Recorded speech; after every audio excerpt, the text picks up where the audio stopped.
Imagine a team shoots like a blistering 52% from the floor, hitting almost every single shot they take, executing their offense flawlessly, and they still get blown out by 21 points. Right.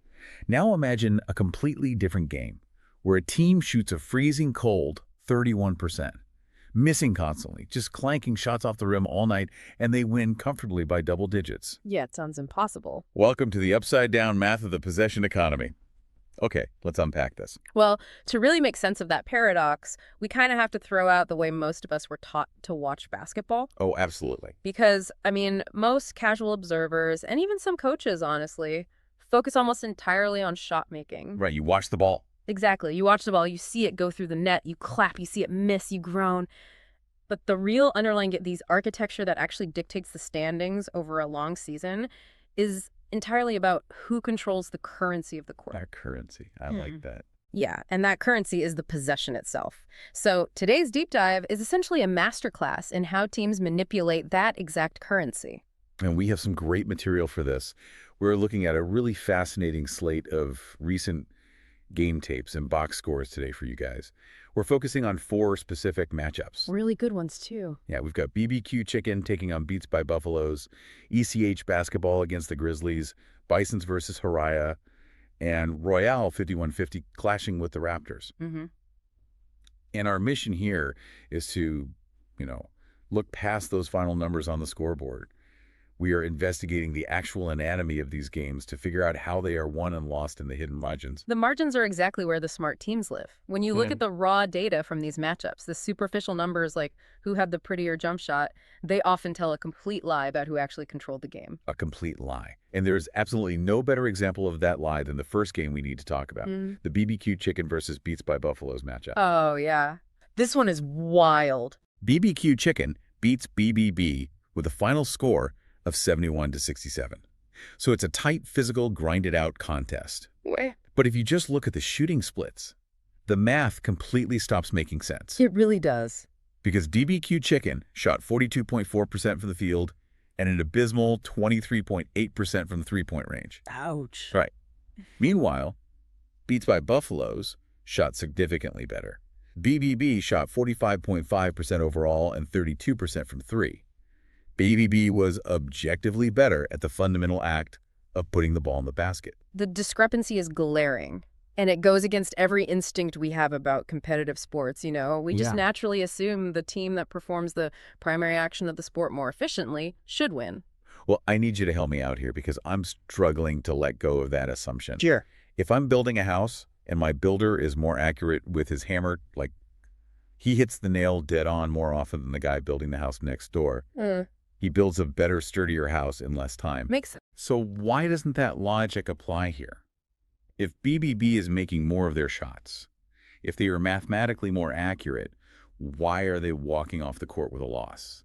What's fascinating here is the fundamental difference between shot efficiency and shot volume, and how one can completely cannibalize the other. Okay, cannibalize. How? Well, the hammer analogy actually works perfectly if we just, adjust the parameters of the job site. What does this mean? Imagine your builder hits the nail perfectly 45% of the time, but the foreman only gives him 55 nails to work with for the entire day. Right. The builder next door only hits the nail 42% of the time. He's a little sloppier, a little less precise, but he brought his own massive box of 80 nails. Oh, I see where this is going. Yeah. At the end of the day, the sloppier builder drove significantly more nails into the wood. He just gave himself more opportunities to succeed, even if his success rate was lower. Exactly. In basketball, those nails are possessions. BBQ Chicken won this game entirely because they manipulated the total number of possessions. They just brute forced it. They did. They didn't shoot better. They just brute forced their way into significantly more chances to score. Just looking at the numbers here, BBQ grabbed 14 offensive rebounds. 14. Think about the mechanics of an offensive rebound. That is 14 distinct times that BBQ Chicken missed a shot, fought through the physical contact in the paint, ripped the ball away from the defense, and essentially reset the shot clock. It's like finding extra money in your pocket. Exactly. They manufactured 14 brand new possessions out of thin air, And on top of that, they relentlessly forced their way to the free throw line for 31 attempts. 31 free throws is a lot. It's a ton. Now, they only made 16 of those free throws, which is a terrible percentage.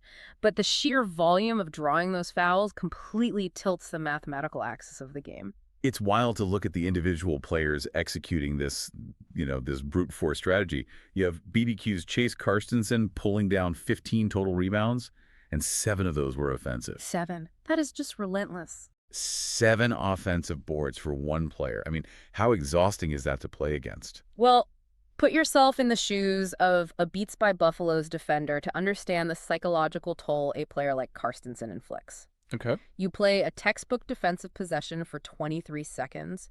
You stay in a low stance. You communicate through a complex series of screens. You perfectly contest a shot just as the buzzer is about to sound. You do everything right. And the ball clanks off the rim. You've done your job perfectly. But Carstensen fights through the box out, sneaks in, grabs the loose ball, and kicks it back out to the perimeter. Oh, man. All that agonizing defensive work completely erased in half a second. It is utterly demoralizing. You did everything right, and your reward is that you have to instantly play another 24 seconds of exhausting defense. And your legs are already burning. Exactly. And because BBQ is generating all these extra looks, their primary scorers are inevitably going to find a rhythm regardless of efficiency. Just by sheer repetition. Yes. John Genius is the perfect example. He dropped 28 points on 17 shots. That's a great night. Yeah, he hit 3 triples and went 7 for 10 from the free throw line. When your team is providing you with that much extra volume and extra grace for missing, you play with extreme confidence. Which makes you really feel for the guys on Beats by Buffaloes. Because Dashod Mason played a genuinely brilliant game for BBB. He really did. He scored 20 points on 8 of 17 shooting. He was highly efficient, and defensively, BBB was operating like a fortress inside. We're blocking everything. They logged 6 blocks as a team, paced by Mark Mendoza, who swatted away 3 shots by himself, and they also grabbed 4 steals. They were protecting the rim, contesting shots, jumping into passing lanes. And see, a block is a spectacular defensive highlight.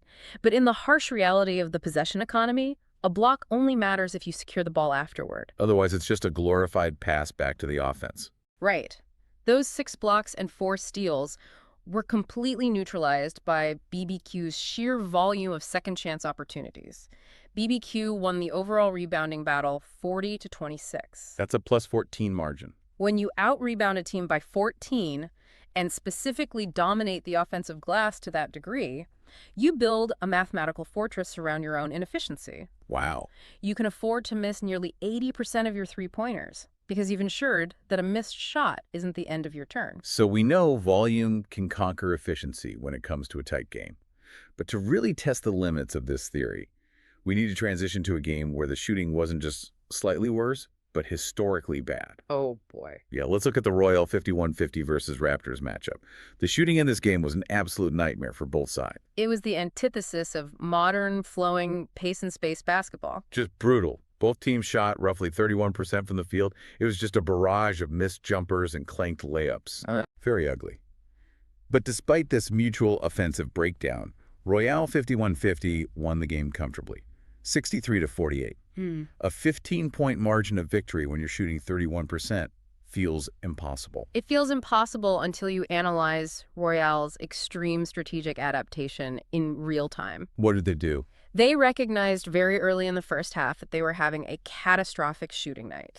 The mechanics were off, the legs were heavy, the ball simply wasn't going in. We've all been there. Right. And most teams panic in that scenario. They force contested mid-range jumpers, they hesitate, they tighten up. Yeah, they stopped shooting. But Royale did the opposite. They embraced the chaos and compensated through sheer, unadulterated volume from behind the arc.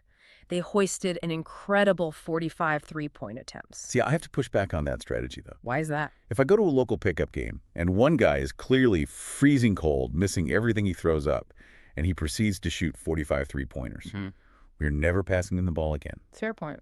Conventional basketball wisdom says if your outside shot is broken, you stop shooting threes, you put your head down, and you drive to the basket to draw fouls or get high-percentage layups. Why is doubling down on a terrible shooting night by shooting more threes a winning strategy for Royale. Because three-point math is inherently asymmetric. Right. And Royale understood the geometry of a missed three-pointer better than the Raptors did. Walk me through the analytics of that. Let's break down the math. They shot 45 threes, and they only made 14 of them. That's 31.1%. Which is terrible. In a vacuum, yes, that's a poor shooting night. But 14 made three-pointers yields 42 points. Okay. When you are playing against a team that is also completely bogged down offensively, generating 42 points solely from the three-point line provides a massive mathematical cushion. You are getting 3 points for your successes, while the other team is mostly grinding out twos. But the risk there is astronomical. If you miss 31 three-pointers, you are generating 31 long rebounds. And fast breaks usually start off long rebounds. You're basically gifting the Raptors transition opportunities. You are, unless, of course, you have a safety net. Yeah. And that brings us to the absolute centerpiece of this entire game, and maybe the most impressive individual performance in our stack today, Open-Ain. You cannot execute a high-volume, low-efficiency three-point strategy without an elite rebounder anchoring the paint. The numbers Ain put up are just staggering. He pulled down 20 rebounds in this game. Unbelievable. 15 defensive, 5 offensive. He also chipped in 19 points on 7 of 16 shooting. But those 20 rebounds, he was everywhere. Like a human vacuum cleaner. He functioned like a highly calibrated algorithm predicting the exact angle of long misses. Yeah, because long misses are weird. They are. A missed layup drops straight down, a missed three-pointer bounces erratically, often flying right over the heads of the traditional big men camped directly under the rim. They just watch it sail over them. Exactly. But Ian wasn't just standing in the restricted area. He was dynamically tracking the trajectory of all 31 missed threes from his own team, plus the 42 total misses from the Raptors. Just reading the ball off the rim perfectly. By securing 20 rebounds and single-handedly ensured that Royale 5150 maintained an iron grip on the possession economy despite their atrocious shooting. Royale out-rebounded Toronto 48-39 overall, and they also won the turnover battle, forcing 11 turnovers while only committing 8 themselves.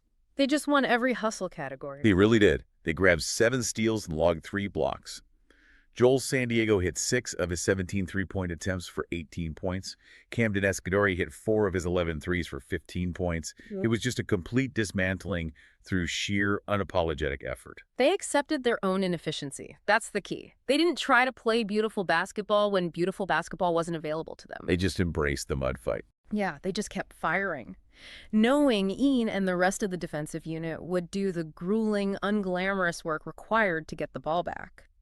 You know, it really connects to life off the court for you listening. Yeah. If you're looking at your own career or a major project you're tackling, For sure. if you wake up and you just aren't the sharpest, most talented person in the room on that given day, if you just don't have your shot falling, Yeah. you could still choose to outwork everyone. Absolutely. Royale 5150 didn't have their shot, so they just put on their hard hats. They scrapped, they fought for every loose ball, they won the margins. Effort doesn't slump. That's a great way to put it. Your jump shot is a highly volatile asset. It relies on fine motor skills, rhythm, and confidence.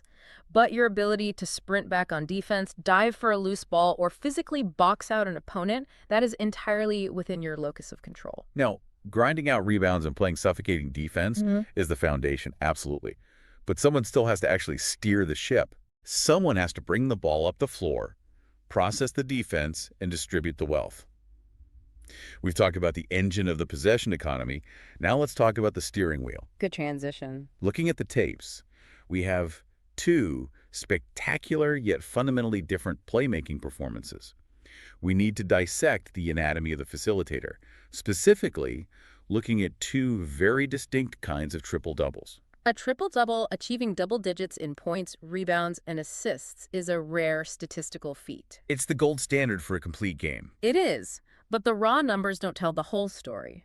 How a player arrives at those specific numbers reveals their exact psychological and tactical role within their team's ecosystem. Let's start with Armin Brown from BBQ Chicken.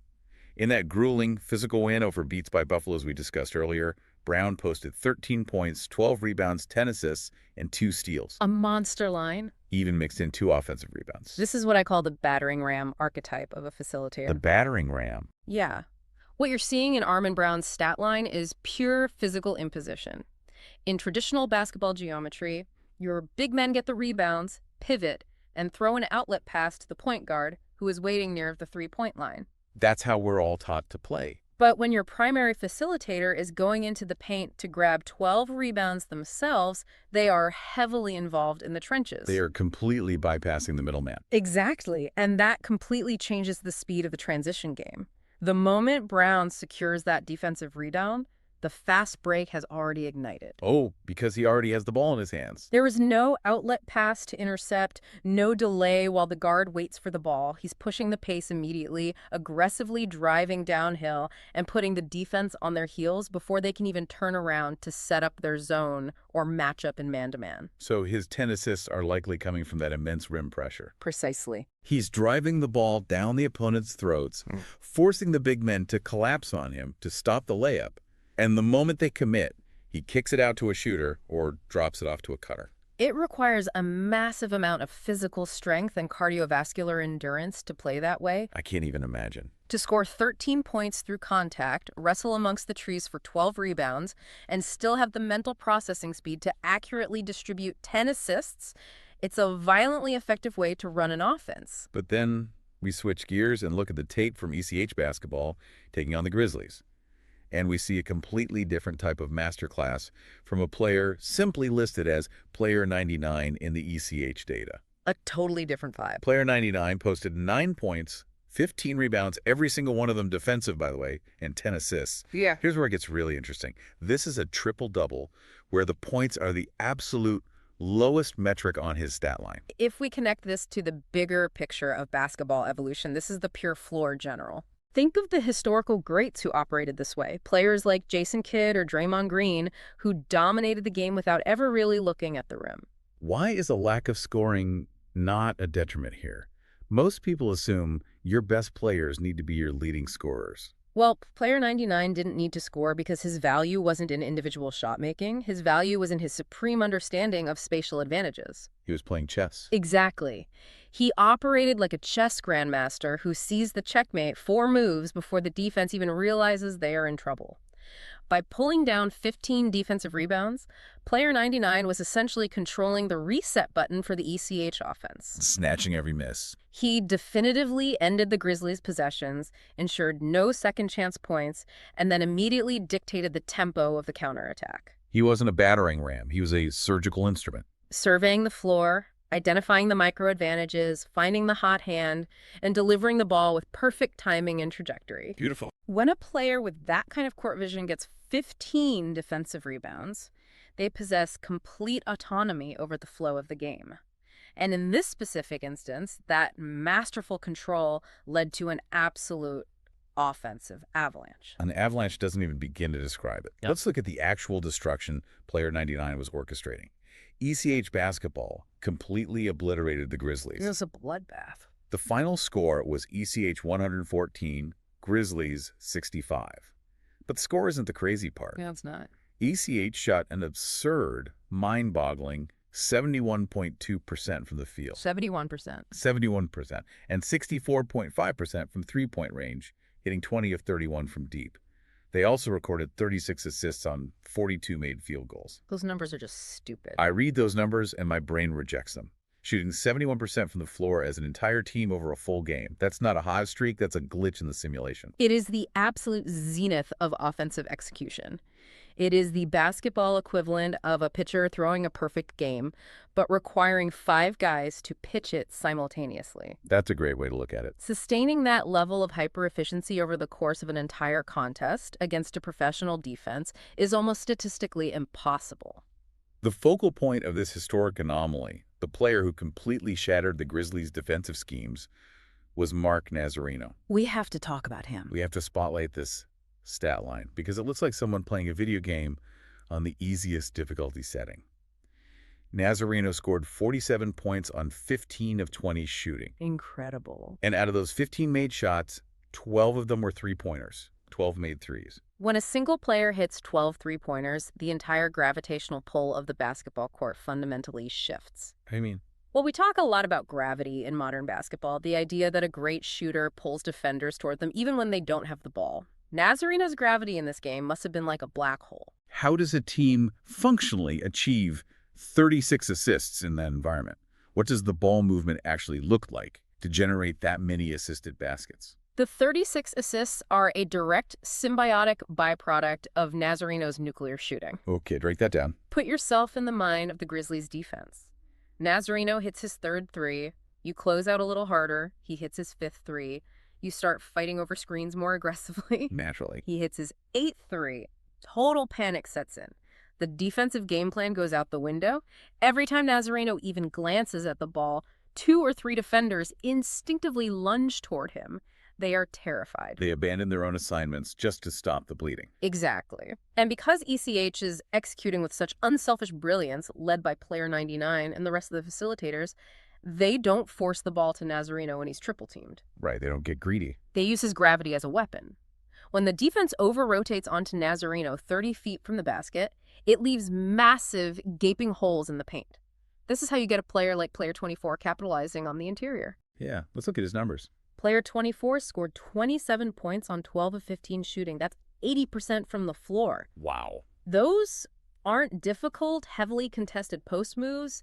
Those were wide open layups, uncontested dunks, and easy looks generated entirely because the Grizzlies were sprinting out to the perimeter to stop Nazareno. And the wealth just kept spreading.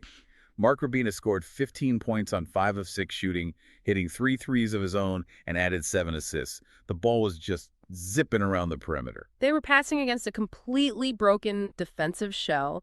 The Grizzlies were constantly one step behind, desperately scrambling to put out fires, and ECH was just calmly, ruthlessly making the extra pass to the open man every single time. I really want to humanize the Grizzlies here, though, because it's so easy to look at a 114-65 blowout and assume the losing team just didn't try, or that they were completely incompetent. That's usually the assumption. But if you look closely at the tape, player 18 on the Grizzlies actually played a fantastic game.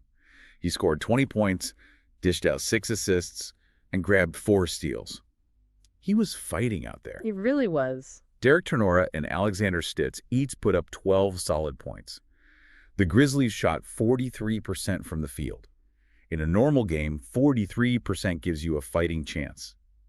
They didn't play an atrocious offensive game. No, they didn't, and this raises an important question about the psychology of competition. How does a defense maintain its intensity and motivation when the opponent simply cannot be stopped? It has to be soul-crushing. The Grizzlies weren't beaten because they were lazy. They were drowned by a historic outlier. You can play textbook defense, you can perfectly contest a shot, you can force the exact tough jumper your coach drew up on the whiteboard. Yep. And if Nazareno is pulling up from 30 feet and swishing it anyway 12 times in a row, a profound, suffocating feeling of helplessness creeps into the team's psyche. It's like trying to bail out a sinking ship with a teaspoon while someone is drilling holes in the hull. That's exactly it. The effort becomes disconnected from the result. ECH limited the Grizzlies to just 7 free throw attempts for the entire game. Only 7. That stat tells me ECH wasn't even scrambling on defense. They were in such control that they didn't need to foul to stop the clock or give away cheap points. It was a clean, surgical, utterly demoralizing dismantling. Okay, so we've explored the extremes. We've seen how massive rebounding volume beats slight efficiency in the BBQ chicken game. Yep. We've seen how pure effort and a barrage of threes can overcome historically terrible shooting in the Royal 5150 game. And we've just marveled at absolute shooting perfection from ECH. A true anomaly. But there's one more matchup we need to analyze, and it directly answers the paradox I presented to you at the very beginning of this deep dive. Oh, the 52% stat. Exactly. So what does this all mean? How do you shoot an incredibly efficient 52% as a team and still lose a game by 21 points? This brings us to the silent killers of the basketball court live ball turnovers and defensive smothering. Let's dive into the Bisons versus Hiraya matchup. The Bisons won this game running away, 80-59. But the box score reveals a shocking truth. Hiraya actually shot 52.3% from the floor. That is elite. They were hitting more than half of the shots they took. That is elite offensive execution. How do you lose by 21 points when your offense is apparently humming like a finely tuned sports car? The engine of the sports car was fine, but they kept throwing the steering wheel out the window. Oh. The diagnosis is simple, but structurally fatal. Turnovers. Hiraya gave the ball away 18 times. 18 times. Let's break down the math problem of the possession economy one more time. The Bisons took 57 shots in this game. Haraya only took 44. So that is a 13-shot differential. Right. If you constantly throw the ball into the stands or throw lazy passes that get intercepted, you are depriving yourself of the opportunity to use that 52% shooting accuracy. I can't shoot if you don't have the ball. Exactly. It doesn't matter how deadly your sniper rifle is if you keep dropping your ammunition in the mud. By giving the Bisons 13 extra chances to score, Haraya completely evaporated their own mathematical advantage. And watching the tape, it wasn't just unforced errors or careless travel calls. The Bisons were actively, aggressively taking the ball away. We were hawkish. They were blowing up dribble handoffs, jumping passing lanes, and applying intense ball pressure. You look at the Bisons' beautifully balanced attack. Paulino Castillo played a hyper-efficient game, scoring 24 points on 9 of 13 shooting. But the key stat is his 4 steals. Yeah, what's your impact? Israel Torren adds 16 points and grabs 3 steals of his own. Enriquez pours in 15 points on 7 of 9 shooting. It's a cascading mathematical effect, because not all turnovers are created equal. Right. A shot clock violation is different than a bad pass. Exactly. A dead ball turnover, like stepping out of bounds, allows the defense to set up. But live ball turnover steals are devastating. When Castillo and Torren are grabbing those steals, they are directly converting Haraya's mistakes into high-percentage, uncontested, fast-break layups. Easy points. The Bisons shot nearly 58% themselves, not because they had a player hitting 12 heavily contested threes like Nazareno, but because their defensive pressure was generating the easiest possible shots in the sport. And we absolutely have to give the defensive specialists, the role players, their due here. The Bisons roster is deep, and everyone bought into the defensive identity. You need those guys. You look at players like Michael Tran, who only scored 3 points but tallied 3 assists and a crucial block. Jody David scored 4 points but grabbed 2 steals. Mac DeJoya didn't look for his own shot much, but he secured 4 defensive rebounds and kept the ball moving with 2 assists. Every championship contending team needs those glue guys. They might not generate headlines or jump off the page in the scoring column, but their combined defensive pressure and, critically, their meticulous ball security created the bedrock that allowed the scorers to thrive. Yeah, the Bisons only committed 12 turnovers as an entire team. Huge difference. So they are taking the ball away from Haraya 18 times while fiercely protecting their own possessions. That massive differential in the possession economy is an insurmountable mountain for an opponent to climb. It's a tragedy of wasted potential for Haraya, really, because despite the blowout loss, there were obvious bright spots for them. Oh, definitely. Spencer Weymouth looked fantastic, scoring 18 points on highly efficient 8 of 14 shooting. Monkeys On showed great range, hitting a couple of deep balls and finishing with 12 points. The talent is clearly there. They know how to put the ball in the hoop. The talent is undeniable. Shooting 52% against a swarming Bison's defense proves they have high-level offensive execution when they actually manage to get a shot off. The key phrase being when they manage to get a shot off. Right. The structural discipline needs a massive overhaul. If Haraya can just cut down on the sloppy, telegraphed passes, tighten their handles against pressure, and truly value the basketball, they are a deeply dangerous team. But right now, they are their own worst enemy, continually sabotaging their own efficiency. All right, let's zoom out a bit. We've dissected the micro-tactics of these 4 incredibly telling matchups. Let's synthesize this data, look at the macro trends, and assess the broader league landscape. Based on how these teams are manipulating the possession economy, we are seeing some very clear tiers emerge. The hierarchy is solidifying. We have the unbeatens who have established their identity, the dangerous floaters who are finding their footing, and the winless teams who are desperately searching for structural answers. At the very top, you have BBQ Chicken sitting pretty at 3, and oh, they are winning ugly, dragging teams into the mud, but man, they are incredibly effective. They just bludgeon you on the offensive glass, dare you to out-rebound them, and live at the free throw line. Then you have the Bisons at 3-1. To my eye, they are playing the most fundamentally flawless, sustainable brand of basketball. High praise. Well, it's true. High offensive efficiency generated by smothering defense, elite ball security, and meaningful contributions from the stars all the way down to the 8th man on the bench. They don't rely on historical shooting anomalies to win. ECH basketball is sitting at 2-1, but after seeing them drop 114 points on 71% shooting, I mean, they possess the highest theoretical ceiling in the league. Terrifying ceiling. If they shoot even half as well as they just did, If Nazareno hits 6 threes instead of 12, nobody can touch them. And Royale 5150 is also dangerous at 2-1. They are the rebounding monsters. They might shoot 30%, but they will simply out-hustle, out-scratch, and outwork you until your spirit breaks. Conversely, you have Haraya at 0-4 and the Grizzlies at 0-3. The frustrating part is that both teams have flashed serious high-level talent. They're better than their record. Haraya's team shooting percentage. The Grizzlies' individual performers, like player 18, but they haven't been able to put it all together for a full 48 minutes without being overwhelmed by their own turnovers or falling victim to historic shooting barrages. Which makes the upcoming slate of games absolutely crucial. The adjustments these coaches make over the next week will define their seasons. March 21st is going to be an absolute gauntlet. Let's preview these matchups. First up, we have BBQ Chicken facing off against Royale 5150. Oh, man. The irresistible force of offensive rebounding meeting the immovable object of defensive rebounding. This is going to be a brutal physical war in the paint. Bring your ice packs. For real. You have Chase Carstensen and Arman Brown from BBQ, two players who practically live on the offensive glass, going head-to-head against Obina In, the man who just pulled down 20 rebounds and anchors Royale's entire defensive strategy. I can't wait to watch that matchup. I don't expect a lot of pretty flowing perimeter action in this one. It's going to be elbows, fierce positioning, and pure desire under the rim. The team that blinks first in the physical battle for second chance points will lose this game. Next, ECH hosts Haraya. This is a fascinating clash of styles and a massive test for Haraya's discipline. Can Haraya, a team plagued by live ball turnovers, protect the ball against the highest scoring, most explosive offense we've seen? If Haraya comes out sloppy and turns the ball over 18 times against ECH, Mark Nazareno is going to turn those fast break opportunities into transition three-pointers. The crowd will go crazy, and Haraya will lose by 40 points. It could get ugly fast. Haraya has to play a slow, deliberate, incredibly mistake-free brand of basketball to artificially shorten the game and keep ECH from catching fire. We also have the Raptors hosting the Bisons. The Raptors are coming off that agonizing mud fight loss to Royale, where nothing went right offensively, while the Bisons look like a synchronized machine right now.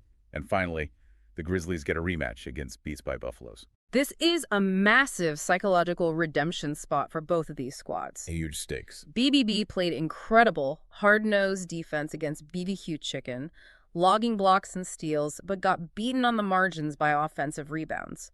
The Grizzlies just suffered a historic, ego-bruising blowout against ECH. They both have something to prove? Both teams are going to walk onto the court angry, highly motivated, and absolutely desperate to prove that their previous losses do not define their identity.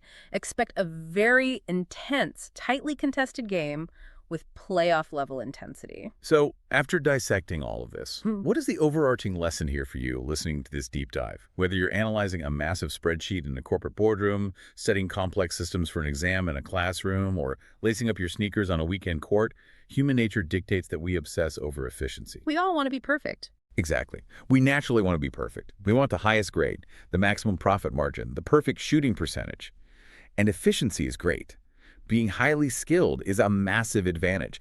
But as we've clearly seen today, volume, pure hustle, and the disciplined minimization of your own mistakes often dictate the final outcome far more heavily than raw accuracy. It's the unglamorous stuff. Sometimes you don't need to be the smartest person in the room or the best shooter on the court. You just need to grab the most rebounds, do the dirty work, and stop giving your opportunities away. Yes, and while the mechanics of the possession economy provide the logical framework for these outcomes, I want to leave you with one final provocative angle to ponder. Lay it on us.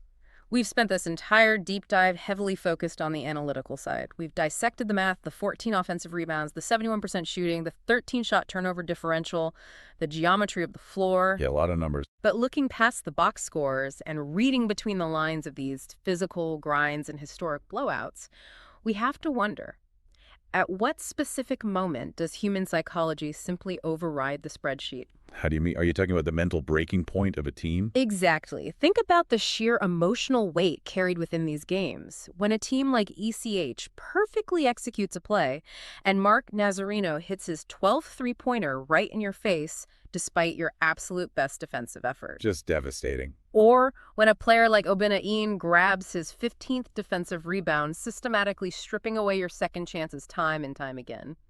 Or when Chase Carstensen steals your moment of defensive triumph by snatching a loose ball and resetting the clock. Is the game actually lost on the scoreboard? Or is the battle actually lost in the mind of the opponent long before the final buzzer even sounds? Oh, wow. You're talking about the exact moment a team stops believing they can win, regardless of the time left on the clock. How much of winning in any intense competitive environment isn't truly about executing a superior mathematical formula, but is simply the dark art of breaking the other team's spirit?